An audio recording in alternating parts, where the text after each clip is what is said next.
10% ഉള്ളൂ. ഈ 10% 3.5 വർഷം കൊണ്ട് എന്തെല്ലാം കാര്യം ചെയ്യണം. പക്ഷേ ഈ മനുഷ്യന് ദൈവം ഒരു റോൾസ് റോയ്സ് കൊടുത്തില്ല, ഒരു പ്രൈവറ്റ് ജെറ്റ് കൊടുത്തില്ല, ഒരു കാളവണ്ടി കൊടുത്തില്ല, ഒരു കഴുതയെ പോലും കൊടുത്തില്ല. ശാന്തമായിട്ട് നടക്കുക. ഒരാമേൻ പറഞ്ഞേ, ഉറക്കെ ഒരാമേൻ പറഞ്ഞേ, ഉറക്കെ ഒരാമേൻ പറഞ്ഞേ, ഒന്നുകൂടെ പറഞ്ഞേ.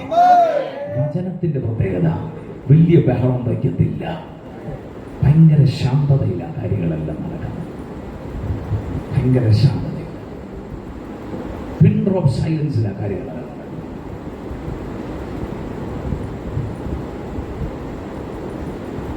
മരിച്ച് ഉയർത്തെഴുന്നേറ്റ് വരിക, ഒറ്റ മനുഷ്യൻ അറിഞ്ഞില്ല.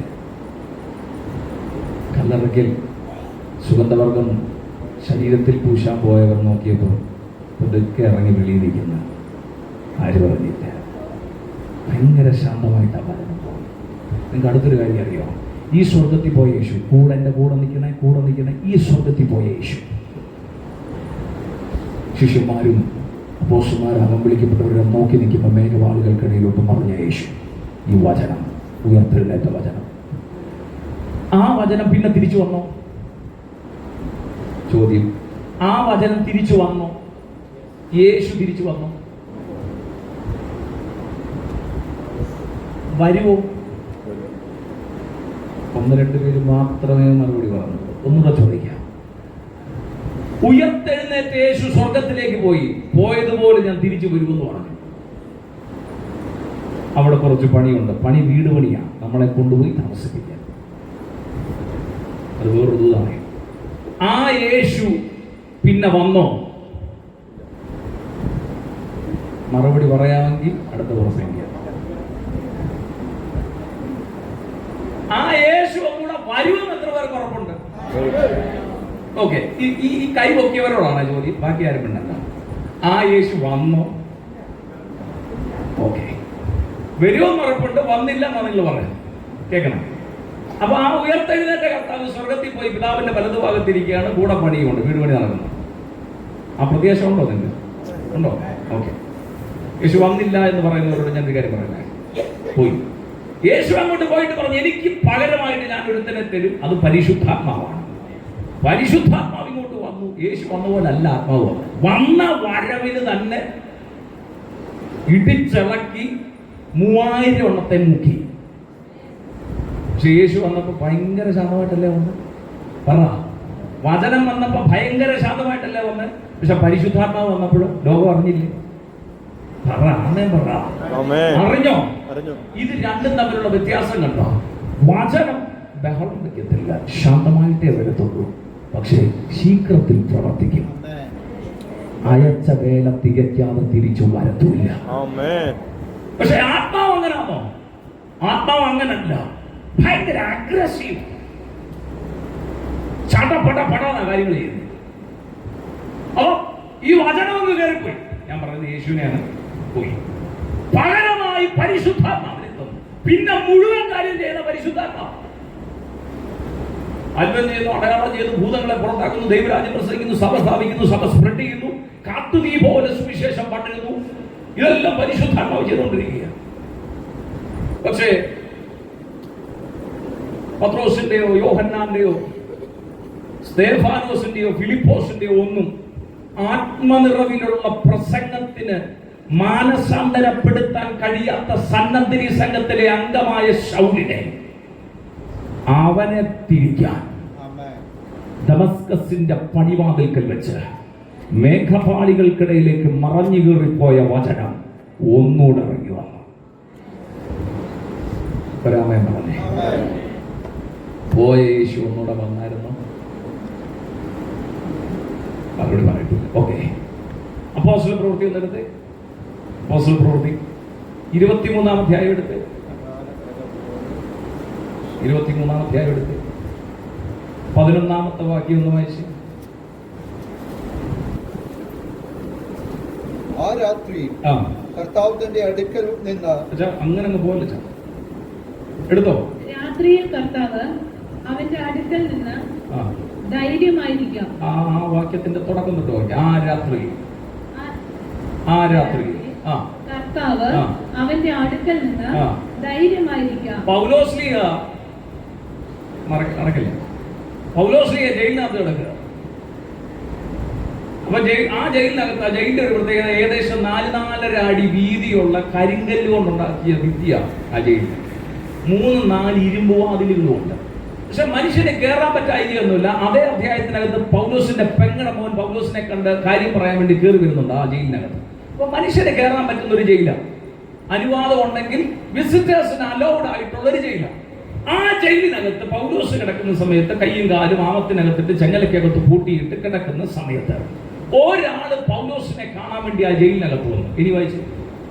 ധൈര്യമായിരിക്കാം, ആ രാത്രിയിൽ കർത്താവ് അവന്റെ അടുക്കൽ നിന്ന് ധൈര്യമായിരിക്കാം, നീ എന്നെ കുറിച്ച് യെരൂശലേമിൽ സാക്ഷീകരിച്ചതുപോലെ റോമിലും സാക്ഷീകരിക്കും. കേട്ടെ, അന്ന് രാത്രി മനുഷ്യന് അനുവാദത്തോടെ കയറാൻ പറ്റുന്ന ആ ജയിലിനകത്ത് ദൂതനെ വിടാതെ, പ്രവാചകനെ വിടാതെ, അപ്പോസ്തലനെ വിടാതെ അന്ന് രാത്രി ആര് വന്നെന്നാ വായിച്ചേ?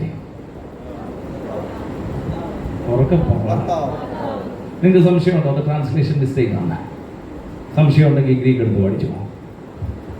അന്ന് രാത്രി ഇറങ്ങി വന്നത് ലോഗോസ്, വചനം. ഇവിടെ സ്വർഗത്തിൽ പോയവൻ ദമസ്കസിന്റെ പടിവാതിൽക്കൽ ഇറങ്ങി വന്നു. വേറെ ആരും അറിഞ്ഞില്ല, അവൻ മാത്രം അറിഞ്ഞു. കാരാഗ്രഹത്തിനകത്ത് കിടക്കുന്നവരോട് സംസാരിക്കാൻ മറ്റാരും അറിയാതെ കർത്താവ് പിന്നെയും വന്നു. വേറെ ആരും അറിഞ്ഞില്ല, പൗലോസ് മാത്രമേ അറിഞ്ഞുള്ളൂ. ഇനി കാരാഗ്രഹത്തിനകത്ത് പരിശുദ്ധാത്മാവ് വന്നിട്ടുണ്ടോ? Yes or no? കാരാഗ്രഹത്തിനകത്ത് പരിശുദ്ധാത്മാവ് വന്നിട്ടുണ്ടോ? ഉണ്ട്. എങ്ങനായിരുന്നു വന്നത്? കൈയും കാലും കൂടെ ആമത്തിനകത്തിട്ട് 1-2 ഇരുന്ന് ആരാധിച്ചപ്പോൾ അടിത്തറ വരെ കൂലിക്ക് കളഞ്ഞില്ലേ? ഇല്ലേ? ചെങ്ങലകൾ അഴിഞ്ഞു വീണില്ലേ? കതക് തുറന്നില്ലേ? തന്നെ പറയുന്ന ഇനി പോട്ട് പരിശുദ്ധാത്മാവിന് ഇവിടെ ഒരു ദൂതം വന്നത് നിങ്ങൾക്ക് അറിയാവോ? പറ. ഗേറ്റ് എടുത്ത് അടുത്ത പഞ്ചായത്തിൽ കൊണ്ടുവച്ചില്ലേ? പക്ഷെ വചനം വന്നത് വേറൊരുത്തൻ അറിഞ്ഞോ? പറ. വചനം വന്നത് വേറൊരുത്തൻ അറിഞ്ഞോ? എടാ, പരിശുദ്ധാത്മാവ് ഇളക്കിയതുപോലെ, ദൂതൻ ഇളക്കിയതുപോലെ, ആരാധിച്ചപ്പം അടിത്തറ കുലുക്കിയതുപോലെ ഒന്നും വചനം ചെയ്തില്ല. നിശബ്ദമായിട്ട് വന്നിട്ട് പറഞ്ഞു, നീ യെരൂശലേമിൽ ഇരുന്നതുപോലെ റോമിലും എന്നെ പ്രസംഗിക്കുമെന്ന് പറഞ്ഞിട്ട് തിരിച്ചുപോയി. എന്റെ സംശയം, എന്താ വചനം ഇവനെ തുറന്നു വിടാഞ്ഞത്? എന്താ വചനം അടിത്തറ കുലുക്കാഞ്ഞത്? എന്താ വചനം ചെങ്ങല അഴിക്കാഞ്ഞത്? എന്താ വചനം ഇവനെ വിടിവിക്കാഞ്ഞത്? ഇനി ഒന്നുകൂടെ ആമേൻ പറഞ്ഞു. പിന്നെ പറയാം, പരിശുദ്ധാത്മാവ് ഇളക്കും, കുലുക്കും, കീഴ്മേൽ മറിക്കും, അഴിച്ചു വിടും. ദൂതനാണെങ്കിൽ ഗേറ്റും മറച്ചുകൊണ്ട് അടുത്ത പട്ടണത്തിൽ കൊണ്ടുപോയി. വചനം ശാന്തമായി. ഇനി ഞാൻ ചോദിക്കട്ടെ, വചനത്തെ സ്നേഹിക്കുന്ന പ്രവൃത്തിനകത്ത് ദൂത് പറയും, അഴിച്ചു വിടത്തില്ല. ഒന്നുകൂടെ ചോദിക്കാം, വചനത്തെ സ്നേഹിക്കുന്ന പ്രവൃത്തിന കാരാഗ്രഹത്തിനകത്ത് നീ കിടക്കുന്ന അവസ്ഥയ്ക്കകത്ത് ഇറങ്ങി വരും, പക്ഷെ ചെങ്ങല അഴിച്ചു തരത്തില്ല. വചനത്തെ സ്നേഹിക്കുന്ന പ്രവൃത്തിന പിന്നെ പറയാം, ചെങ്ങല അഴിക്കത്തില്ല, ഗേറ്റ് തുറക്കത്തില്ല, കാരാഗ്രഹത്തിൽ നിന്ന് പുറത്തു കൊണ്ടുവരത്തില്ല. നിന്നെ ഇതിനകത്തു നിന്നെല്ലാം ഞാൻ രക്ഷിച്ചുകൊണ്ട് പോവാണ്, നിനക്ക് വേണ്ടി പ്രാർത്ഥിക്കുന്ന ഒരു സഭയുണ്ട്, പ്രാർത്ഥിക്കുന്ന സഭയുടെ വാതിൽക്ക കൊണ്ട് നിർത്താമെന്ന് പറഞ്ഞ് കൊണ്ടുപോകത്തില്ല, ജയിലിൽ തന്നെ ഇട്ടേക്കും. വചനത്തെ സ്നേഹിക്കുന്ന പ്രവൃത്തി. പത്രോസ് ജയിലിനകത്ത് കിടന്നപ്പോൾ സഭ ഉണർന്ന് പ്രാർത്ഥിച്ചു. സകലതും വെട്ടി തുറന്നേച്ച് പത്രോസിനെ കൊണ്ട് പ്രാർത്ഥിക്കുന്നവന്റെ മുമ്പിൽ നിർത്തിക്കൊടുത്തു ദൂതൻ, പരിശുദ്ധാത്മാവ്. പക്ഷെ പൗലോസിന്റെ അടുക്ക വന്ന വചനം ഒന്നും വേണ്ടിയില്ല, ദൂത് മാത്രം പറഞ്ഞു പോയി. പിന്നെ വചനത്തെ സ്നേഹിക്കുന്ന പ്രവൃത്തി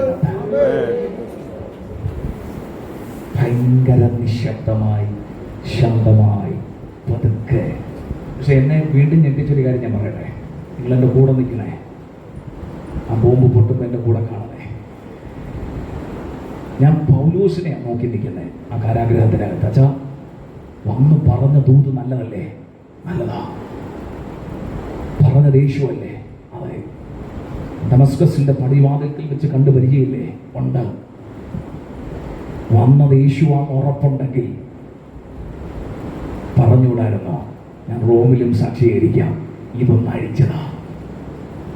ഈ മനുഷ്യൻ പറഞ്ഞില്ല. ഞാൻ റോമിലും പ്രസംഗിക്കാം, എന്നെ തുറന്നു വിട്. ഈ മനുഷ്യൻ പറഞ്ഞില്ല.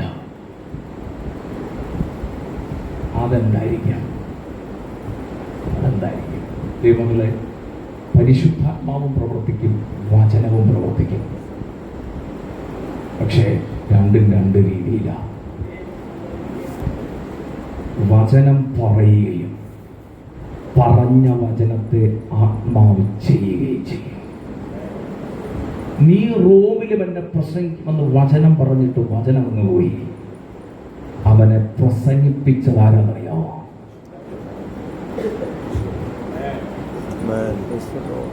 പറഞ്ഞവർക്കുള്ളതായി തോന്നും. നീ കേട്ട വചനം ചിലപ്പോൾ കേട്ട സമയത്ത് കോളിളക്കം ഉണ്ടാക്കിയില്ലെങ്കിലും അകത്ത് സംഗ്രഹിച്ചാൽ അത് ചെയ്യാൻ അതിന്റെ പുറകെ ഒരു കാറ്റ് വരും. തെളിയിക്കാം, ആമേൻ പറഞ്ഞോ? തെളിയിക്കാം, ആമേൻ പറഞ്ഞോ? നീ കേട്ട ദൂത് കേട്ടപ്പോൾ നിനക്ക് ഒരു മരവിപ്പും തന്നില്ലെങ്കിലും, രോമാഞ്ചം തന്നില്ലെങ്കിലും, ആരാധിക്കാൻ ഒരു ആഗ്രഹം തന്നില്ലെങ്കിലും, കേട്ട വചനത്തെ അകത്ത് സൂക്ഷിക്കാമെങ്കിൽ കേട്ടതിനെ നിവർത്തിക്കാൻ പുറകെ ഒരു കാറ്റ് വരും. ആമേൻ പറഞ്ഞോ? സഭ ഒരുമിച്ച് ആമേൻ പറഞ്ഞോ? സഭ ഒരുമിച്ച് ആമേൻ പറഞ്ഞോ?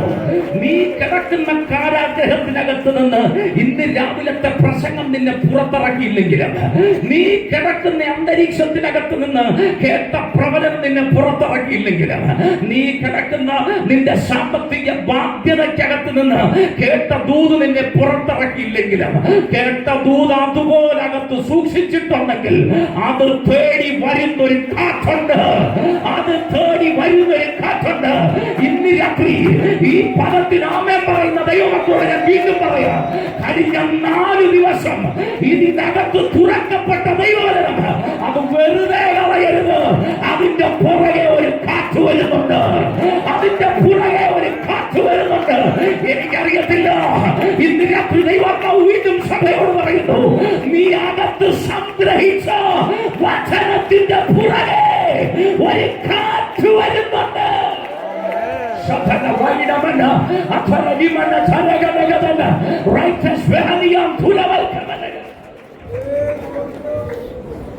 നീ കാറ്റിനോട് പറഞ്ഞാൽ മതി, കാര്യം നടക്കും. അടുത്തിരിക്കുന്നവരെ തട്ടിയിട്ട് പറ, നീ കാറ്റിനോട് പറഞ്ഞ കാര്യം നടക്കുന്നു. പറ പറ പറ പറ പറ. നീ കാറ്റിനോട് കൽപ്പിക്ക്, കാര്യം നടക്കുമെന്ന് പറ. പറഞ്ഞേ ഏറ്റവും പലവും തട്ടിപ്പറ. നീ കാറ്റിനോട് പറ, കാര്യം നടക്കണം. നീ കാറ്റിനോട് പറ, കാര്യം നടക്കണം. കേട്ട വചനം അകത്ത് സംഗ്രഹിച്ചിട്ട് കാറ്റിനോട് സംസാരിക്കുക. കേട്ട വചനം അകത്ത് സംഗ്രഹിച്ചിട്ട് കാറ്റിനോട് സംസാരിക്കുക. ഇന്ന് രാത്രി വചനം എങ്ങനെ ഓപ്പൺ ചെയ്യണമെന്ന് പരിശുദ്ധാത്മാവ് ചിലവരെ അറിയിക്കാൻ പോവുകയാണ്. വചനം എങ്ങനെ ഓപ്പൺ ചെയ്യണമെന്ന് ആക്ടിവേറ്റ് ചെയ്യണമെന്ന് പരിശുദ്ധാത്മാവ് ചിലരെ പഠിപ്പിക്കാൻ പോവുകയാണ്. നിശബ്ദമായി നടന്ന വചനത്തെ, നിശബ്ദമായി നടന്ന വചനത്തെ, ശാന്തതയിൽ നടന്ന വചനത്തെ, അതിനെ ഭൂകമ്പമാക്കുന്ന കാറ്റ്, അതിനെ വിപ്ലവകരമായി പുറത്തു കൊണ്ടുവരുന്ന കാറ്റ് ഇന്ന് രാത്രി സഭയോട് ദൈവാത്മാവ് പ്രവചിക്കുന്നു. അതിനകത്ത് അടിക്കാൻ പോവാ. ഈ ചർച്ചിന്റെ മുഴുവൻ പാരമ്പര്യം എനിക്കറിയത്തില്ല, പക്ഷെ പരിശുദ്ധാത്മാവ് ഇങ്ങനെ പ്രവചിക്കാൻ പറയുന്നു. 13 വർഷത്തെ നിശബ്ദ വചനത്തെ, 13 വർഷത്തെ നിശബ്ദ വചനത്തെയും പ്രവചനത്തെയും ആത്മാവ് അടുത്ത മെയ് മാസത്തിൽ അടിക്കാൻ പോവാണ്.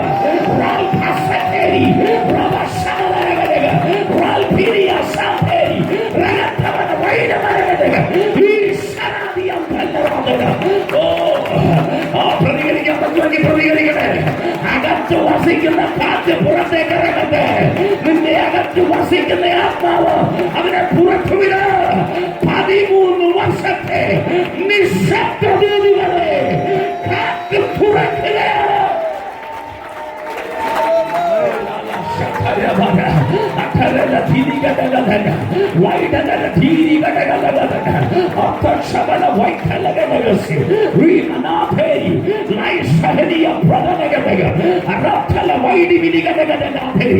ഈ മെയ് മാസത്തെ ഓർത്ത് സഭയൊന്ന് സ്തോത്രം ചെയ്തേ.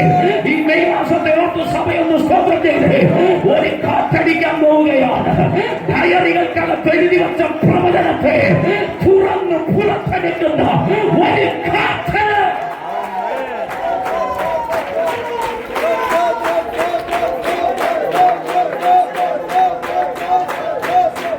ഈ പ്രതികരിക്കുന്ന ദൈവമക്കളെ നോക്കി ഞാൻ വീണ്ടും തുടക്കത്തിൽ പറഞ്ഞ പ്രവചനത്തെ ആവർത്തിക്കുകയാണ്. ഒരു ടീമിനെ ദൈവം ഇടയ്ക്ക് എഴുന്നേൽപ്പിച്ച് മുൻപിൽ ലൈനപ്പ് ചെയ്യുക. The last war before the promised land of God. സീരിയലിന്റെ പ്രത്യേകത അറിയാമോ? ഇതിന് കല്ല് മാറ്റി വെച്ചും വെളിയിൽ വരാനറിയാം. അടച്ചിട്ട വാതിൽ തുറക്കാതെ അകത്ത് കയറാൻ കഴിയും. ഉയർത്തെഴുന്നേറ്റപ്പം കല്ല് മാറ്റിയിട്ട് പുറത്തു വന്നു. അന്ന് അതേ ദിവസം വൈകിട്ട് അടച്ചിട്ട കഥക് തുറക്കാതെ അകത്ത് കയറി. ശാന്തമായിരുന്നു. പക്ഷേ എല്ലാം ശാന്തമായിരുന്നു. നിങ്ങൾ വാതിൽ വഴി തുറക്കാനല്ലേ പ്രാർത്ഥിക്കുന്നേ? അല്ലേ? വചനത്തെ സ്നേഹിക്കുക. വഴി തുറന്നില്ലെങ്കിൽ നീ അകത്ത് കയറും. വഴി തുറന്നില്ലെങ്കിൽ ബഹളം കാണത്തില്ല, കുലുക്കം കാണത്തില്ല. ഇത് കേട്ടിട്ട് നിങ്ങൾ ഇതേ ആവശ്യത്തിൽ അമ്മ പറയണേ. ബഹളം വയ്ക്കത്തില്ല, കുലുക്കം കാണത്തില്ല, ഭയങ്കര കാറ്റൊന്നും അടിക്കത്തില്ല. പക്ഷേ നീ അകത്ത് കയറും.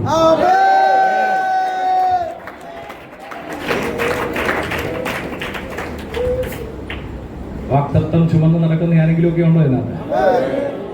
ഞാനത് പ്രസംഗിക്കാനാണ് എടുത്തത്. സമയമില്ല. നിശബ്ദതയിൽ മെയ് മാസത്തിൽ വാതിൽ തുറന്നത് പട്ടണം അറിയാതെ, രാജ്യമറിയാതെ, മല്ലപ്പള്ളി പ്രദേശം പോലും അറിയാതെ നിങ്ങൾ ചിലതിനകത്ത്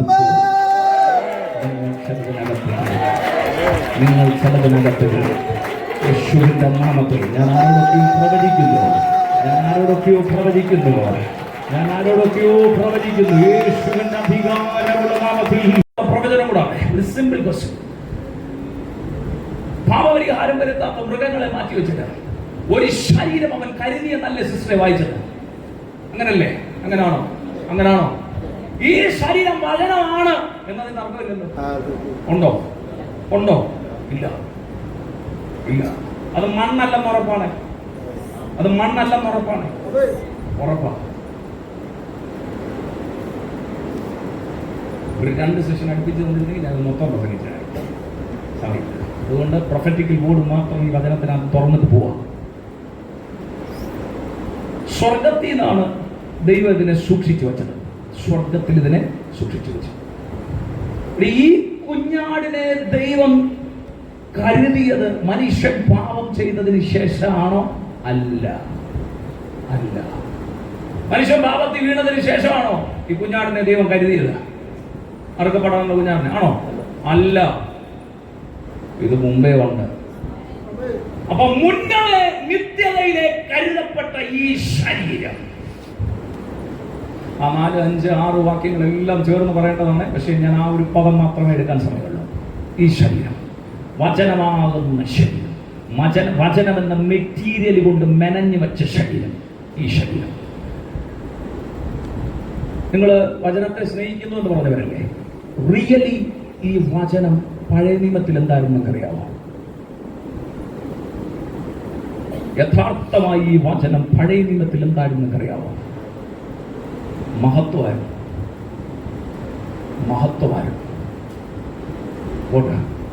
ലാസറിന്റെ കല്ലറയ്ക്ക് നിന്നിട്ട് 4 ദിവസമായ ആ ശരീരത്തെ നോക്കി യേശു നടക്കുകയാണ്. ലാസറിന്റെ സഹോദരി പറഞ്ഞൊരു പദമുണ്ട്. യേശുവേ, 4 ദിവസമായി മാറ്റം വെച്ചു. ഇനി അത് തുറക്കണ്ട. കുറച്ച് മിനിറ്റുകൾക്ക് മുമ്പ് ഈ സഹോദരി പറഞ്ഞ മറ്റൊരു വാക്കുണ്ട്. അങ്ങ് ഇവിടെ ഉണ്ടായിരുന്നെങ്കിൽ എൻ്റെ സഹോദരൻ മരിക്കട്ടെ. എന്ന് വെച്ചാൽ എൻ്റെ കൊച്ചൻ പനി പിടിച്ച് കിടന്നപ്പം അങ്ങ് ഇവിടെ വന്നിരുന്നെങ്കിൽ അങ്ങ് പനി മാറ്റി കൊടുത്തേന്ന് ഇല്ലേ? അപ്പൊ രോഗസൗഖ്യം കൊടുക്കുന്ന യേശുവിനെ നമുക്കറിയാം. ഹീലിംഗ് മിനിസ്റ്റർ ചെയ്യുന്ന യേശുവിനെ അവർക്കറിയാം. പുഴുവരിച്ച ശരീരത്തെ മുഖക്കുരുവിന്റെ പാട് പോലും ഇല്ലാതെ പുറത്തിറക്കുന്ന യേശുവിനെ അവർക്കറിയത്തില്ല. അറിയാവോ? അറിയത്തില്ല. പനി മാറ്റുന്ന യേശുവിനെ അതൊക്കെ നമുക്ക് പറയാൻ കേട്ടോ. ഒരു 50,000 രൂപയുടെ ആവശ്യം ഉണ്ടെങ്കിൽ അവിടുന്ന് ഇവിടുന്നൊക്കെ മാറ്റി തരുന്ന യേശുവിനെ നമുക്കറിയാം. അത് 5 കോടിയായ അത് തരുന്ന യേശുവിനെ നമുക്കറിയത്തില്ല. ഇന്ന് നിങ്ങളുടെ വിശ്വാസത്തിന്റെ അളവ് കൊണ്ട് നീ ഓടിച്ചിട്ട് ഒരു പുതിയ സാധനം തരികണം. 50,000 തരാൻ പറ്റുന്ന യേശുവിന് 5 കോടിയും തരാൻ പറ്റും.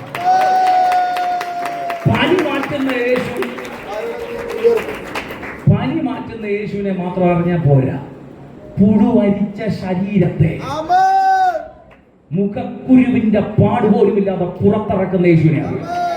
അപ്പൊ ഇവിടെ പറഞ്ഞത് യേശുവെ 4 ദിവസമായി നാറ്റം വെച്ചു. അന്നേരം യേശു തിരിച്ചു പറഞ്ഞൊരു വാക്കുണ്ട്, പറയാൻ ആർക്കെങ്കിലും? വിശ്വസിച്ച നീ ദൈവത്തിന്റെ മഹത്വം.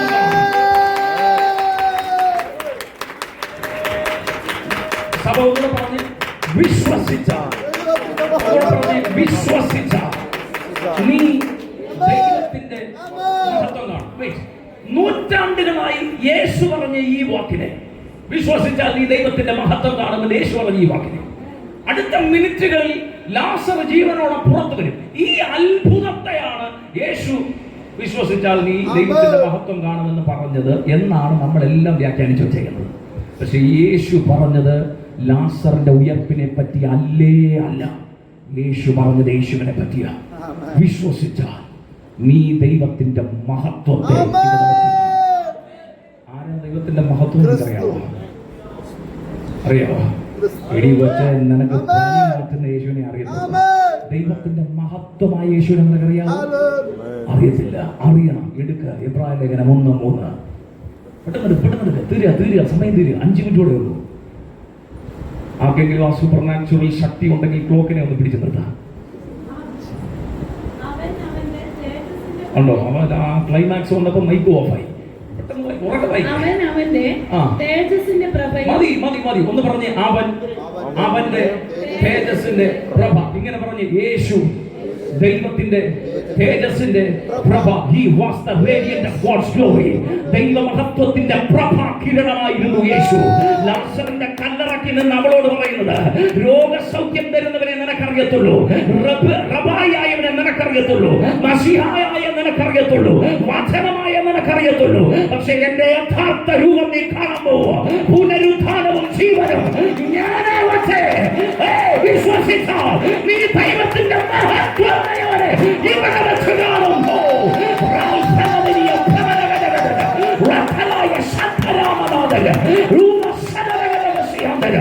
നീ സൂക്ഷിച്ചു കൊണ്ട് നടന്ന വചനം മഹത്വമായി പരിണമിക്കും.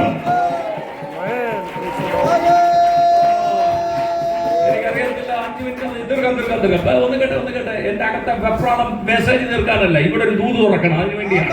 ശ്രദ്ധിക്കണം. ലാസറിന്റെ കല്ലറയ്ക്ക് നിന്ന് യേശു പറഞ്ഞ മഹത്വം ലാസറിന്റെ ഉയർപ്പല്ല, അത് യേശുവിന്റെ ഐഡന്റിറ്റിയാണ്. നമുക്ക് യേശുവിനെ വചനമായി അറിയാം, നമുക്ക് യേശുവിനെ പ്രവാചകനായി അറിയാം, നമുക്ക് യേശുവിനെ മഹാപുരോഹിതനായി അറിയാം, നമുക്ക് യേശുവിനെ അറുക്കപ്പെട്ട കുഞ്ഞാടായിട്ട് അറിയാം, യഹൂദാ ഗോത്രത്തിന്റെ സിംഹമായിട്ട് അറിയാം. പക്ഷെ പഴയ നിയമത്തിനകത്ത് അവന്റെ വചനം എന്റെ കാലിന്റെ ദീപവും എന്റെ പാതയ്ക്ക് പ്രകാശവുമായ ഒരേശുണ്ട്. ഈ വചനം ചില സമയത്ത് ഇതിന്റെ രൂപം മാറും. ചില സമയത്ത് ഇതിന്റെ രൂപം മാറും. 3 പേരെ കൂടെ കൊണ്ടു നടന്ന് 3 പേരോട് പറഞ്ഞു, എന്റെ കൂടെ ഒരു മലവര വരണം, പ്രാർത്ഥിക്കാനല്ല. കൊണ്ടുപോയി അവിടെ നിന്നേച്ച് തേജസ് വാരി പൊതിഞ്ഞ് ആ യേശു അവിടെ നിൽക്കുകയാണ്. കൂടെ ഏലിയാവും മോശയുണ്ട്.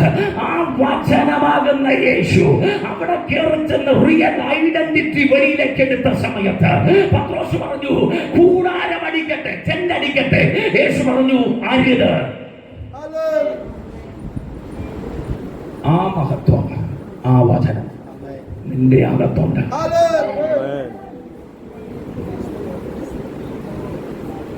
ഒന്ന് പറഞ്ഞേ, മഹത്വത്തിന്റെ പ്രത്യാശ. The hope of glory. മഹത്വത്തിന്റെ പ്രത്യാശ. എന്താ വാക്കിന്റെ അർത്ഥം? നമുക്കെന്തിനാ മഹത്വത്തിന് വേണ്ടി ഒരു പ്രത്യാശ? നീ എന്തിനാ മഹത്വത്തിന് വേണ്ടി പ്രത്യാശിക്കുന്നേ? കാരണമുണ്ട്. എൻ്റെ യഥാർത്ഥ വ്യക്തിത്വം മെനയപ്പെട്ടത് ഏദൻ തോട്ടത്തിലെ മഹത്വത്തിനടുത്താ. ആ മഹത്വത്തിലേക്കും ഒരു മടങ്ങിപ്പോക്കുണ്ട്. അതിൻ്റെ പ്രത്യാശ വചനമാണ്. കാരണം മഹത്വം ഉറവിടം വചനമാണ്. മഹത്വത്തിൻ്റെ യഥാർത്ഥ റിസോഴ്സ് വചനമാണ്. ഒന്നുകൂടെ ഞാൻ ചോദിക്കട്ടെ, വചനത്തെ സ്നേഹിക്കുന്ന ആരെങ്കിലും ഇതിനകത്തുണ്ടോ? ഉണ്ടെങ്കിൽ നിന്റെ അകത്ത് ഇത് രൂപമാറ്റം സംഭവിക്കും. നിന്റെ അകത്ത് ഇത് രൂപമാറ്റം സംഭവിക്കും. അകത്ത് വചനമുള്ളവൻ മാത്രമേ ഉൽപ്രാവണത്തിന്റെ ശക്തിയാൽ പറക്കത്തുള്ളൂ. അകത്ത് വചനമുള്ളവൻ മാത്രമേ മെറ്റീരിയൽ മാറത്തുള്ളൂ. നിന്റെ ഈ ശരീരം കൊണ്ട് നിനക്ക് അങ്ങേ അറ്റം പോയാൽ, ആരാണ്ട് കഴിഞ്ഞ ദിവസം മുകളിലോട്ടൊന്ന് ചാടിയിട്ട് നിന്നതിപ്പി മുകളിലോട്ട് ചാടി ഒരു റെക്കോർഡ് ഇട്ടിട്ടുണ്ട്. അത് 5.5 അടിയാണ്. ഇങ്ങനെ ഈ ശരീരം കൊണ്ട്, ഈ മണ്ണാകുന്ന ശരീരം കൊണ്ടൊന്ന് പൊങ്ങിയാൽ അങ്ങേ അറ്റം പോയാൽ മനുഷ്യൻ 5.5 അടി പൊങ്ങാം. പക്ഷെ ചിറകില്ലാത്ത നിന്റെ ഇതേ ശരീരം കൊണ്ട് ഇവിടെ കയറി വരിക എന്ന് പറയുന്ന ശരീരത്തോടെ പറക്കാൻ കഴിയണമെങ്കിൽ അതൊരു ട്രാൻസ്ഫിഗറേഷൻ ആണ്. അത് ആർക്കാ സംഭവിക്കുന്നതെന്നറിയാമോ? ഈ ശരീരത്തിന്റെ മെറ്റീരിയൽ അങ്ങ് മാറുക. മണ്ണ് മാറിയിട്ട് വചനം ഇതിനെ വീഴുക. അതാണ് ഇതിനെ പറക്കാൻ സമ്മതിക്കുന്നത്. ഇന്ന് രാത്രി വചനം തിന്നാൻ ആഗ്രഹിക്കുന്ന ആരെങ്കിലും ഇതിനകത്തുണ്ടെങ്കിൽ മഹത്വമായി പറക്കാം.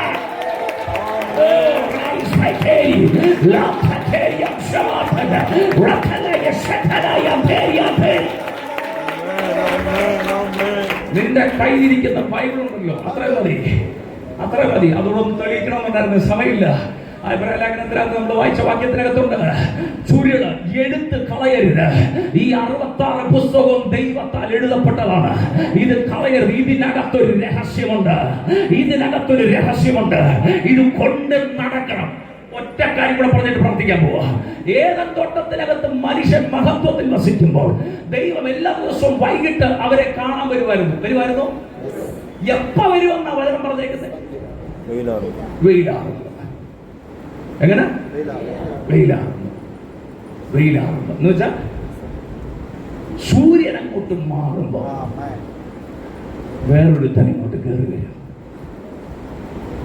അതെന്നതിനാ വെയിലാറുമ്പോ വരെ കാത്തിരുന്നറിയാമോ? 2 പ്രകാശം കൂടെ താങ്ങാൻ പറ്റത്തില്ല. അമ്മ പറ, 2 പ്രകാശം കൂടെ സൂര്യൻ അങ്ങോട്ട് മാറുമ്പോ ഇരുട്ട് കയറും എന്ന് ഉറപ്പുള്ള സമയത്ത് ഈ പുള്ളി വരും. അപ്പൊ ഏദൻ തോട്ടത്തിനകത്ത് ഇരുട്ടില്ലായിരുന്നു അല്ലേ? ഉണ്ടായിരുന്നോ? ഏദൻ തോട്ടത്തിനകത്ത് ഇരുട്ടുണ്ടായിരുന്നോ? ഇല്ല. കാരണം സൂര്യന്റെ ഡ്യൂട്ടി കഴിഞ്ഞ് പോകുമ്പോ ഇരുട്ട് കയറാൻ ഇങ്ങനെ നിൽക്കുമ്പോ വെളിച്ചം കയറി. ഈ വെളിച്ചത്തെ പറ്റി പൗലോസ്ലീഹ പറഞ്ഞൊരു പദമുണ്ട്, സൂര്യനെ വെല്ലുന്ന ശോഭ. എന്നിട്ട് ആരാ കർത്താവെ നീ ചോദിച്ചപ്പോൾ നീ ഉപദ്രവിക്കുന്ന ക്രിസ്തു. ഏദൻ തോട്ടത്തിനകത്ത് ഇരുട്ട് കയറാതെ ആ മൊമെന്റിൽ എൻ്ററായവൻ. മറിയോടൊന്ന് ചോദിച്ചേ, ഇവിടെ വച്ച് ഈ വചനത്തിന്റെ രൂപം മാറുമെന്ന് അമ്മച്ചിക്ക് എങ്ങനെ മനസ്സിലായി? പറയുന്ന ഇവൻ ഇവിടെ ഉള്ളപ്പം ഈ വീട്ടിൽ വീഞ്ഞു തീർന്നിട്ട് അപമാനത്തിന്റെ കാറ്റിനകത്തടിക്കാൻ പോകുന്നതിന് മുന്നേ ഇവൻ വെളിച്ചമായി തിരിയുന്നത് എനിക്കറിയാം. വചനം നീ കൊണ്ടു നടന്നാൽ, വചനം നീ സൂക്ഷിച്ചാൽ, നിന്റെ വീടിനകത്ത് ഇരുട്ട് കയറുന്നതിന് മുന്നേ അവൻ രൂപമാറ്റം സംഭവിക്കും. ഈ ദൂത് ഞാനിവിടെ തുറക്കുകയാണ്. നിങ്ങൾ കുറ്റിയടിച്ചിരിക്കുന്ന, നിങ്ങൾ ടെന്റടിച്ച ഈ ടെന്റിനകത്ത് നിന്ന് അടുത്തൊരു ഷിഫ്റ്റിലേക്ക് സഭയെ കർത്താവ് മൂവിപ്പിക്കുന്നു. ഇരുട്ട് കയറുന്നതിന് മുന്നേ 13 വർഷത്തെ പ്രവചനത്തിന്റെ ശബ്ദം മഹത്വമായി തിരിയും, വെളിച്ചമായി തിരിയും. എവിടോ പുസ്തകങ്ങൾക്കകത്തും പേപ്പറുകൾക്കകത്തും ബൈബിളിന്റെ പുറകിലും എഴുതി ഒതുക്കി വെച്ച വചനം ഇരുട്ട്